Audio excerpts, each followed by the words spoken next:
Hello and welcome to today's episode of Leadership Satsang. I'm your leadership coach, Yukti welcoming you to yet another insightful discussion on leadership and spirituality. I hope you're all doing well, and I'm really thankful to all of you for making time to join me here live week after week after week. It really is something that I look forward to, and I know for a fact that many of you out there also look forward to these sessions. So thank you for your continuous support and for putting out your questions so that I can take them up in these sessions and help you to deal with the challenges that you're facing as a leader. It's not easy to be a leader. We all get the opportunity to play a leadership role at some point or another in life, but that doesn't necessarily mean that it's easy.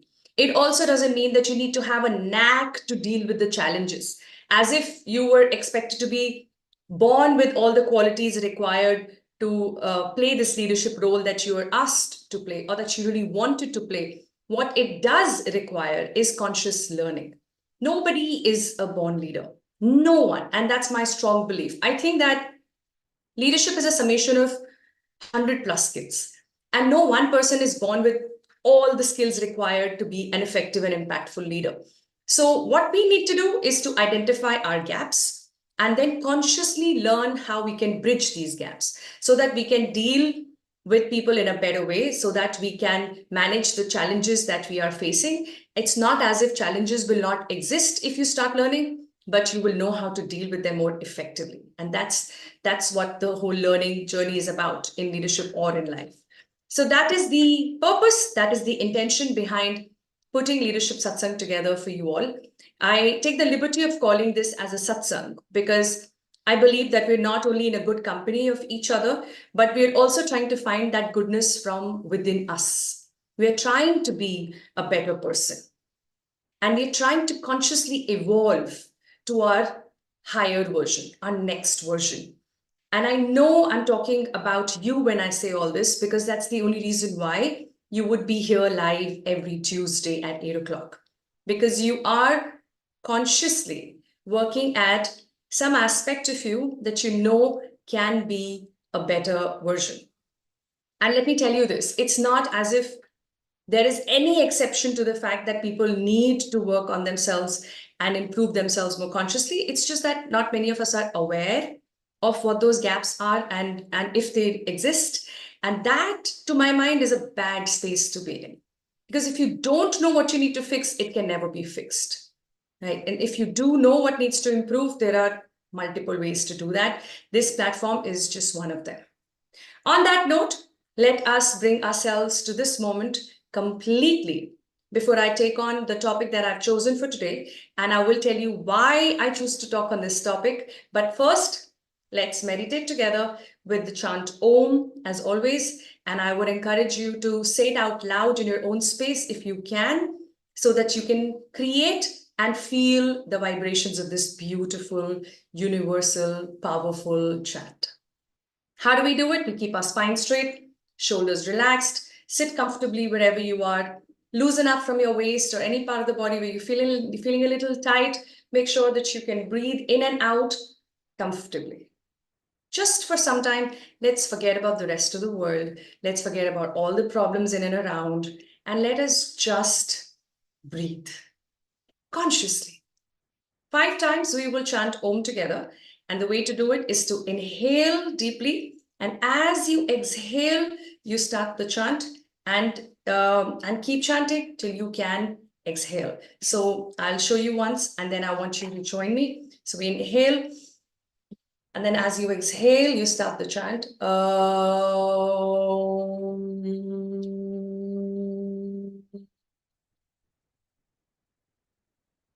Till you can. Okay, so when we chant Om, we create the vibrations. And when we bring in the silence between the two chants is when we feel those vibrations. Are we ready? Give me a ready in the chat. I'm going to put my chat on the phone as well so that I can see you all and interact with all of you live. Let us make it as interactive as it always is, so that I can acknowledge your presence and also take up your thoughts on the topic for the day. Awesome, Indiran. Good to see you. Kiran, so good to see you. Inchara, welcome. Welcome to Leadership Satsang. Thank you so much for joining in. May I now invite you to please close your eyes, keep your glasses aside if you're wearing them, and take a nice, beautiful breath in and breathe out. And one more time, we'll breathe in and out. And with the next breath in, we will start the chant together. A nice, beautiful breath in. Om.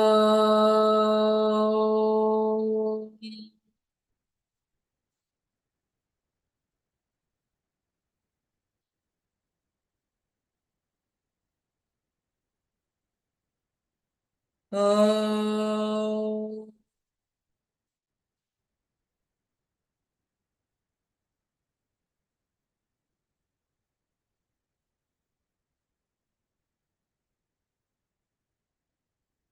Om.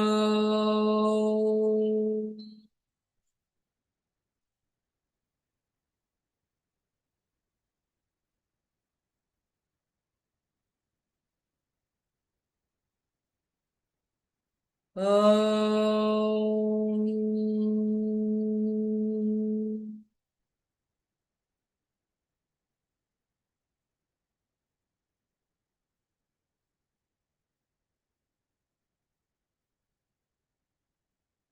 Om.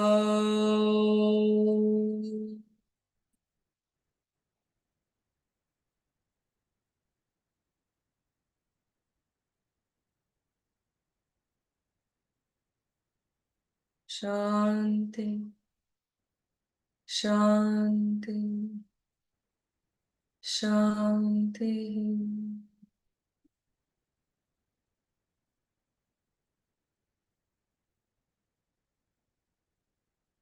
And whenever you're ready, please rub your palms together and gently place them on your eyes and face and neck, the rest of your body, and slowly come back.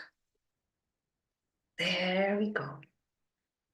How are you feeling in this moment? Let's very quickly get some reactions in the chat. How are you feeling right now?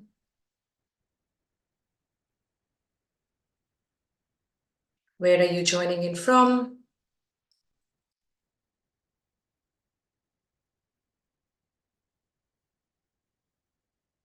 Okay, looks like there's a bit of a lag in the connection. Is that true? And then we will try and switch to another network if that is an issue everyone is facing. Very quickly, let me know in the chat, please, because I want to make sure that I reach out to you all with today's insight. It's a very, very important discussion, especially for corporates, for business, to understand the whole concept of inclusion. I really do want to talk about it. So let me know if you can hear me well, if I'm able to connect with you. Just give me with you in the chat if you can hear me well.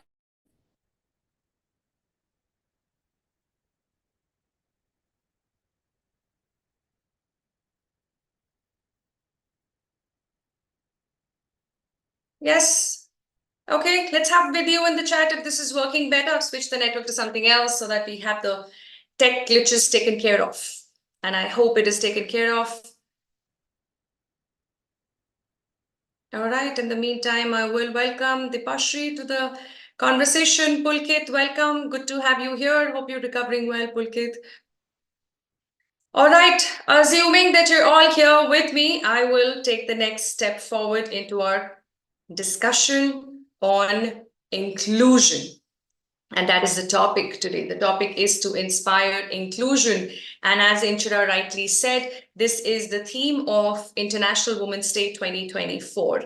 And I'm glad that there is a team behind thinking of the theme we should have for International Women's Day every single year. And there is a reason why inspiring inclusion has been chosen as theme. I think that it's very important for us to understand that diversity and inclusion is way more than just being a fad or being a hashtag or being a buzzword, as we call it. I think it is an ask of a business to create space where people feel included. Let me make a statement, and I would love you to remember this for the rest of your life if you can, because the statement reminds me and helps me to be more conscious, more careful about including people. And that is to say that if you want to be exclusive, which we all want, right? We all want to be exclusive people.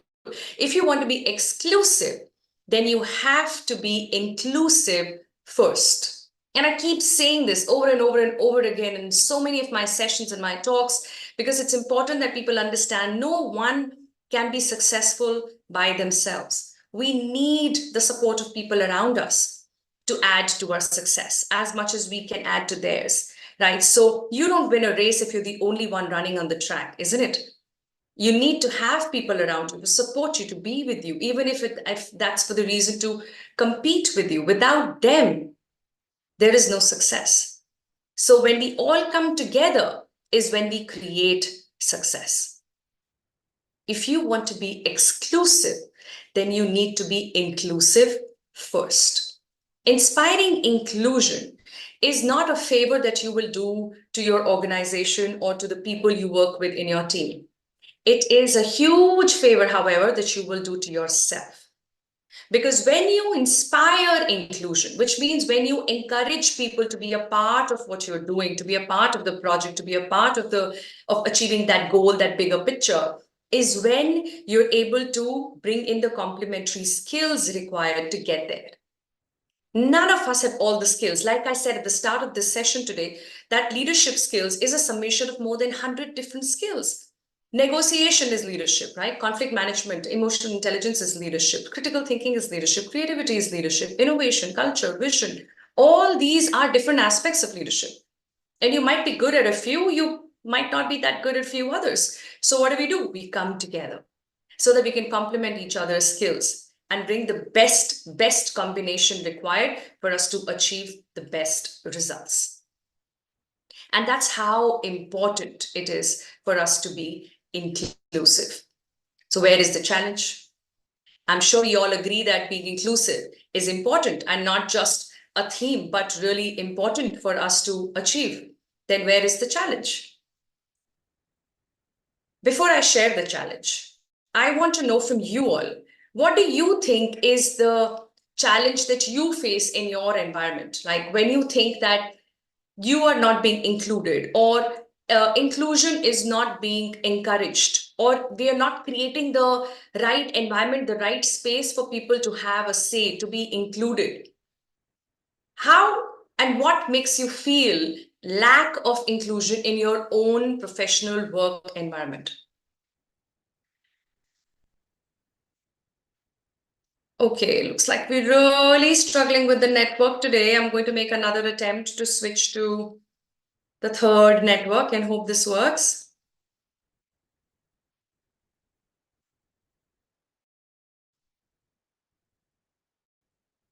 Okay, if you're good to go, give me a GTG in the chat, please. Thank you for bringing that up, Gunjan, Indiran. Give me a good to go GTG in the chat if I am audible to you now.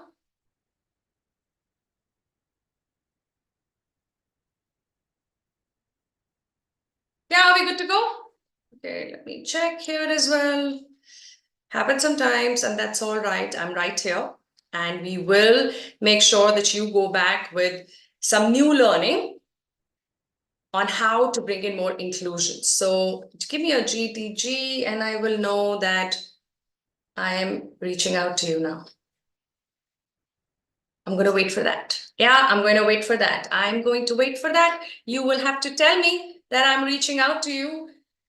So GTG means good to go, and that means good to go, Yukti. I'm with you now. Awesome, Ajinkya. Thank you. Thank you for confirming.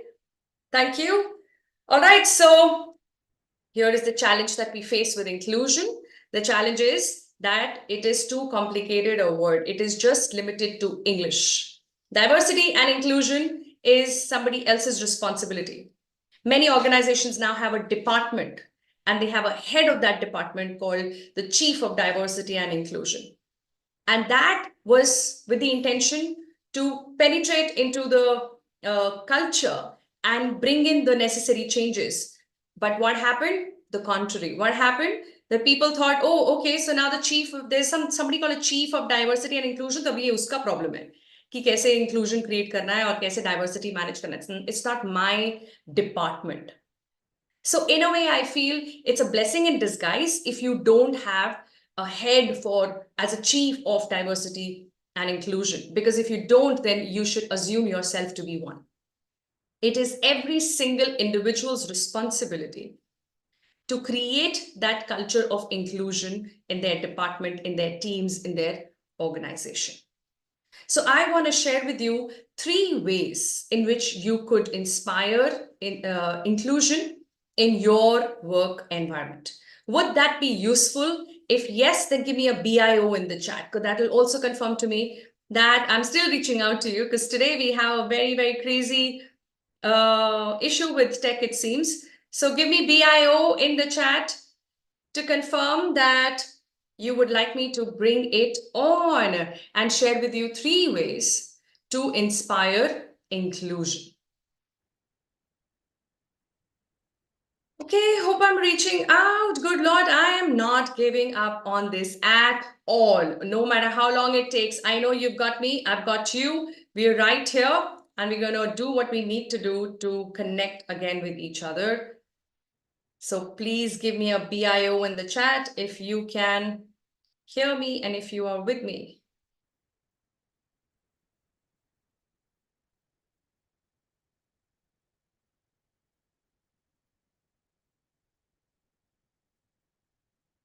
Yes.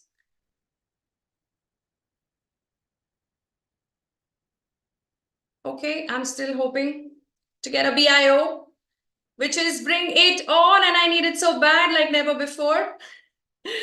Because I need to ensure that we are connected. You know, at my end, it's all pretty smooth, and I'm wondering what can I do differently. So I'll probably make another attempt to switch to another network and see whatever works best.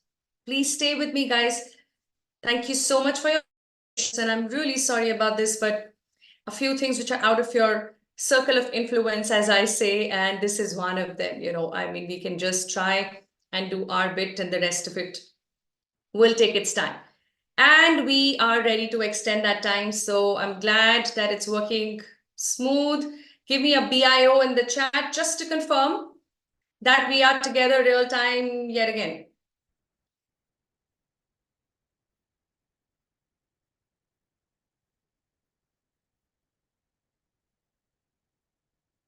All right. Okay.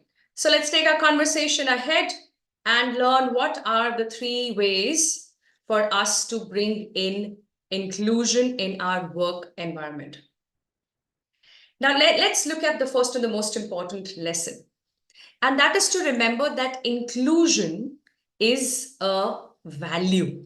It's a value word, which means that when we talk about inclusion, we should be mindful of how important inclusion is for us as individuals. And every individual that we hire, we need to see if they hold the same value as us.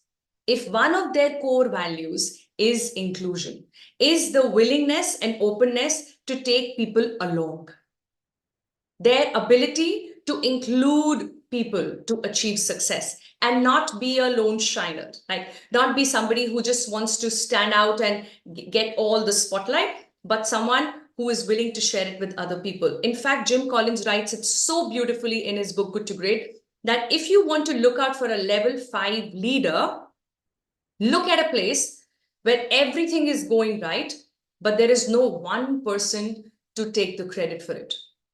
If you can find such a place, you know for a fact that there is a level 5 leader in action in that space.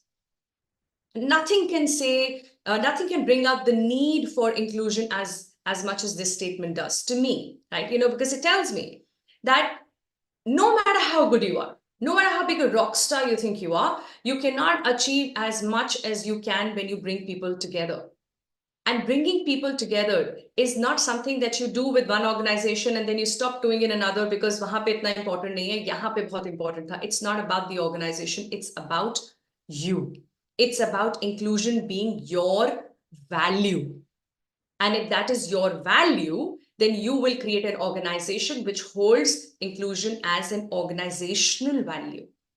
And that then becomes a criteria for us to hire people, because we then need to ensure that we are hiring people who share the same value with us, and that is of understanding how important inclusion is. Right? So inclusion is a value. That is the most important thing to remember, and that will help us to inspire inclusion, get the right people, create the right fitment, and develop the right culture within the organization. The second point that I want to share with you is to create a safe environment where people feel safe to work, where people are safe to express their point of view, when they feel safe to disagree. They can put out their own point of view. They can be a devil's advocate to arrive at the best solution. Are we creating that open culture? Are we creating a safe environment for our people where people can express themselves freely? Now, I'll tell you why people don't express themselves freely. Because they know that कोई सामने से कुछ बोलेगा नहीं, लेकिन पीछे से सब बात करेंगे. If I stand here and talk against my boss, maybe even my boss will smile and take it well, because in front of everybody, he or she wants to look as if they've got this. But the moment I turn my back, there will be many people who will talk about me, who will laugh at what I said. And I will become the gossip content, as I call it. Gossiping is a termite that is killing the essence and the soul of organizations. And it needs to end. And the only way to end that is to end it with leaders like you, who can pledge, if you like, to not indulge in gossips at all, for any reason whatsoever. So many people tell me that gossip is very important to be a part of the group and to fit in, etc. But let me tell you, you will find better and more meaningful ways to fit in. If you just become this no gossip person, you can still be fun. You will still be authentic. You will still be a go-to person. In fact, more so if you don't indulge in gossip. And only then will it create its necessary ripple effect. When you stop it and you tell somebody, you know what, let's not talk about someone who's not in the room, which is the definition of gossip. If I'm talking about somebody who's not in the room and mostly negative stuff, I am gossiping about that person. There is no other way. Because if it's a feedback, then I'd rather give it to that person. There is no point giving feedback about A to B, especially when A is not in the room. What do we call that? We call that as gossiping. So when we stop this gossip culture, when we create a space where people can have honest conversations with each other, when they're willing to take feedback from each other, when they are taught how to even give feedback so that we don't hurt people with our feedback. We're not criticizing them. We're giving them a feedback which is constructive, which helps them to grow. These things are required, guys. It's not as if, okay, safe environment, हमने policy create कर लिया, हमने HR policies में कुछ कुछ डाल दिया, grievance cell भी है हमारे पास, we've got all these paraphernalia in place, but people are still not opening up. Why? Because we've not worked on the culture. Because we are encouraging all wrong things. We're encouraging gossip by being a part of it. Even if you're standing there and not adding to it, you are a part of it if you're not stopping it. Let me tell you that. So if you're a leader who's looking at joining these kind of sessions, who has the courage to be part of these discussions, you've got to take back the pledge of not encouraging gossip in your environment. I'm telling you, it's going to create a huge difference in this safe environment that we're talking about. To create this safe environment, people need to know that nothing is happening behind their back. That sense of insecurity which lurks within everybody needs to be settled forever. In fact, I would go as far as to say, let's put out posters on the walls and put posters saying no gossip zone. Like imagine that, like, no smoking. Like I think smoking is less dangerous than gossip, honestly. And I don't encourage people to smoke at all. It's crazy bad for health, and we know that. But gossiping is worse. So if you can put out no gossip stickers and posters all around the organization till we completely stop doing that. Because only then will we create a safe environment where people feel included, where people feel respected. And then comes the third way that I want to suggest, which can help us really inspire inclusion in our workplace, and that is to invite diverse discussions. Multiple discussions on multiple topics, and people can have their own thoughts on it. Remember in school, like how we had these debate competitions? And these debate competitions are with the intention to encourage children to create their own perspective or to do the necessary research and bring out a different perspective. And the different perspectives are encouraged in the room when you are part of a debate. That's the whole idea, to challenge each other's perspective. But what happens in an organization? We stop doing that. We don't encourage that. In fact, we discourage different point of view.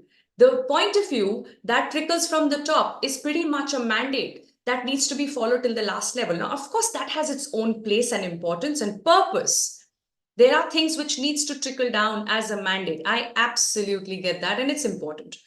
But we also need to create open spaces for debates and discussions on topics which are probably not technical, not even shop talk, just something of interest where people can have multiple viewpoints, like religion and spirituality. What are our views on that? What are our views on the skewed male ratio or female ratio in a particular department? What are our views on sexual orientation that people have? What are our views on ethnicity and the diversity in the culture within the organization or otherwise? What are our views, our interests, our thoughts, our opinions?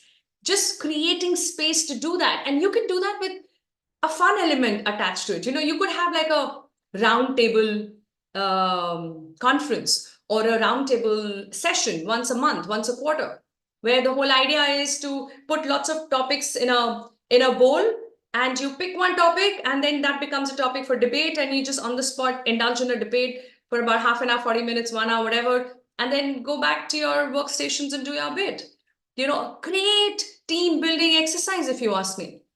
But what it is doing is much deeper than just building a team. It is creating an open culture. It is creating an inspiration for people to be more inclusive, because when I hear a point of view which is not mine, is when I can challenge my perspective. There is no other way. Our perspective is our truth. And the only way to challenge that is to be willing and open to listen to someone else's perspective. But वो होगा कैसे? Because हम तो पूरे दिन अपने काम में ही busy हैं. We don't get time for anything else. And that's true. So how do we challenge our perspective? How do we not become so righteous? And especially if we are successful, then we become even more righteous. And if you're senior, oh my God, it just keeps getting more and more and more difficult as you go up the ladder. So if you're able to create a culture where we sit and discuss about things, anything under the sun, maybe we could have like a chai pe charcha within the team and throw out some random topics and just have a discussion. What you will see is how differently people think, because they come from different backgrounds, different upbringing, different education, different experiences. And that's the beauty that each one of us carry. That is what makes us so unique. And if our uniqueness is understood, is when we're able to bring a lot more together as results, working together as a team where everybody feels respected, where everybody feels included. So here are the 3 gives that I have for you all, encouraging you to bring these gives to life. See if you can take this idea forward to your organization, or at least do it within your team to invite diverse discussions. See if you can participate in creating a safe environment at work where people can express themselves openly, honestly. And see If you can imbibe inclusion as your value and encourage others to come up with this value and add inclusion as one of their values with which they work in this organization. In fact, see if the organization can adapt inclusion as their own value so that they start getting the right people on board, so that they have a central culture that binds us all together, saying that every one of you matter. Every single person matters. And that is the only truth. I hope you're taking away something from this discussion. Really sorry for the glitch that we experienced today, but I know for a fact that I've reached out to you and I'm leaving you with these three very concrete takeaways. I would love to know which one of these has resonated the most with you and which are you committing to? Saying that, this one thing I'm going to work on very, very consciously, or all three. There's absolutely no compulsion to choose any one. Go ahead and bring all three to life, but I would love you to commit to it, because knowing is not good if we are not committed to doing anything about it. So let's bring the knowing into action by committing. What exactly are we going to bring into action from what I've shared today? I would love to see that in the comments after this session. And of course, waiting to talk to you about many other important insights in the space of leadership and spirituality in the satsangs to come. So, next week, it will be another very interesting topic that I'm waiting to share with you all. So I will see you next week sharp at 8 o'clock on Tuesday. Till then, take very good care of yourself. Thank you so much for being here with me. It means a lot. I will see you real soon. God bless you all.